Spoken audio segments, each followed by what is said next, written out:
നമ്മൾ ആനസിലൂടെയോ നമ്മുടെ പിന്നെ യൂറിൻ വഴിയോ നമുക്ക് പുറത്തോട്ട് പോകണം.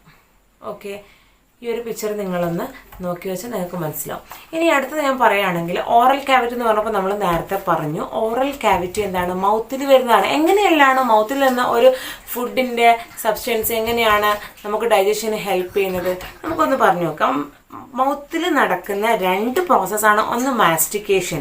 മാസ്റ്റിക്കേഷൻ എന്ന് പറഞ്ഞാൽ നിങ്ങളൊന്നും വിചാരിക്കേണ്ട. മാസ്റ്റിക്കേഷൻ എന്ന് പറഞ്ഞാൽ ചൂയിങ്ങിന് നമ്മൾ ചവച്ചരച്ച് കഴിക്കുന്നു പറഞ്ഞില്ലേ, ആ ചൂയിങ്ങിന് പറയുന്നതാണ് മാസ്റ്റിക്കേഷൻ. ഈ മാസ്റ്റിക്കേഷൻ വഴിയും ഡിഗ്ലുവേഷൻ വഴിയും നമ്മുടെ ഫുഡ് ഓറൽ കാവിറ്റിയിൽ നിന്ന് വിട്ടിട്ട് എടുത്തേക്ക് എത്തും, തൊറാസിക് കാവിറ്റിയിൽ എത്തും. എന്താണ് ഡിഗ്ലോയിങ്? ഡിഗ്ലോയിങ് നമ്മൾ വിഴുങ്ങുന്നത്. ഓക്കെ എന്ന് പറയുമ്പോൾ മൗത്ത് റിലേറ്റഡ് ആണ്. അവിടെ ചൂയിങ്ങും നടക്കുന്നുണ്ട്, ഡെഗ്ലുവേഷനും നടക്കുന്നുണ്ട്, നമ്മൾ വിഴുങ്ങുന്നുണ്ട്. അപ്പോൾ ഇവിടുത്തെ പ്രോസസ്സ് കഴിഞ്ഞാൽ ഫുഡ് നേരെ